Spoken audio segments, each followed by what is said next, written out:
Hello दोस्तों, आपका स्वागत है इंस्पिरेशनल चैनल में। दोस्तों, आपने भी देखा होगा कि पूजा पाठ करने वाले लोगों की जिंदगी बुरे काम करने वालों की तुलना में काफी कठिन होती है। यह आपने निश्चित रूप से सोचा होगा, इसलिए चलिए आपको इसका रहस्य बताते हैं।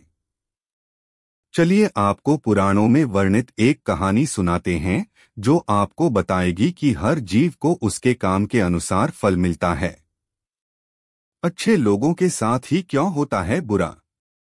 जानिए इस बारे में क्या कहते हैं भगवान कृष्ण। शास्त्रों की बात जाने धर्म के साथ। आपने अक्सर देखा होगा कि जो भी इंसान दिल का बहुत साफ होता है, जिसने कभी बुरे कर्म नहीं किए, उसके साथ हमेशा बुरा होता है। मगर ऐसा क्यों होता है? अच्छे इंसान को ही क्यों बुरा वक्त झेलना पड़ सकता है? अधिकतर लोगों को इसके पीछे का रहस्य नहीं पता होगा।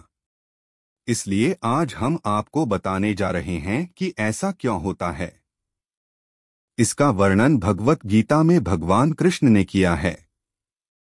भगवत गीता एक ऐसा ग्रंथ है कि उसमें इंसान के मन में उठने वाले हर सवाल का जवाब मिल जाता है।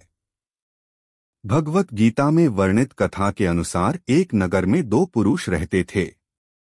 पहला व्यापारी जो बहुत ही अच्छा इंसान था, धर्म और नीति का पालन करता था, भगवान की भक्ति करता था और मंदिर जाता था। वह सभी तरह के गलत कामों से दूर रहता था। वहीं दूसरा व्यक्ति जो कि दुष्ट प्रवृत्ति का था, वो हमेशा ही अनीति और अधर्म के काम करता था। वो रोज मंदिर से पैसे और चप्पल चुराता था, झूठ बोलता था और नशा करता था। एक दिन उस नगर में तेज बारिश हो रही थी और मंदिर में कोई नहीं था। यह देखकर उस व्यक्ति ने मंदिर के सारे पैसे चुरा लिए और पुजारी की नजरों से बचकर वहां से भाग निकला। थोड़ी देर बाद जब वो व्यापारी दर्शन करने के उद्देश्य से मंदिर गया तो उस पर चोरी करने का इल्जाम लग गया। वहां मौजूद सभी लोग उसे भला बुरा कहने लगे, उसका खूब अपमान हुआ। जैसे तैसे वह व्यक्ति मंदिर से बाहर निकला और बाहर आते ही एक गाड़ी ने उसे टक्कर मार दी। वो व्यापारी बुरी तरह से चोटिल हो गया।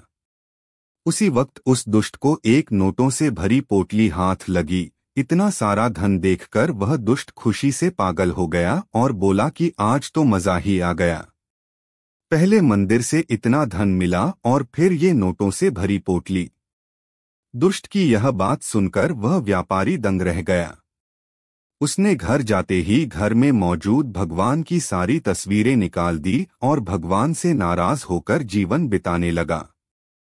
सालों बाद जब उन दोनों की मृत्यु हो गई और दोनों यमराज के सामने गए तो उस व्यापारी ने नाराज स्वर में यमराज से प्रश्न किया कि मैं तो सदैव ही अच्छे कर्म करता था, जिसके बदले मुझे अपमान और दर्द मिला, और इस अधर्म करने वाले दुष्ट को नोटों से भरी पोटली। आखिर क्यों? व्यापारी के सवाल पर यमराज बोले, जिस दिन तुम्हारे साथ दुर्घटना घटी थी वो तुम्हारी जिंदगी का आखिरी दिन था, लेकिन तुम्हारे अच्छे कर्मों की वजह से तुम्हारी मृत्यु एक छोटी सी चोट में बदल गई। वही इस दुष्ट को जीवन में राजयोग मिलने की संभावनाएं थी, लेकिन इसके बुरे कर्मों के चलते वो राजयोग एक छोटे से धन की पोटली में बदल गया। इस कहानी को सुनाने के बाद श्री कृष्ण ने अर्जुन को समझाया कि भगवान हमें किस रूप में देते हैं इसको समझ पाना बहुत ही मुश्किल है, परंतु यह सत्य है कि भगवान हमेशा अच्छे और बुरे कर्मों का फल जरूर देते हैं। अतः व्यक्ति को चाहिए कि जीवन में आने वाली परेशानियों जी घबराना नहीं चाहिए और व्यक्ति को सदैव अच्छे कर्म करना चाहिए, क्योंकि उसका फल किसी न किसी रूप में जरूर मिलता है।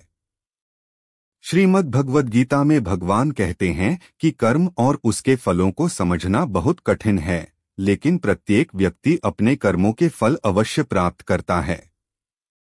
श्रीमद् भगवद गीता के अध्याय 18 में भगवान श्री कृष्ण ने कहा कि सभी धर्मों को छोड़कर मेरी शरण में आओ और मैं तुम्हें सभी पापों से मुक्त कर दूंगा।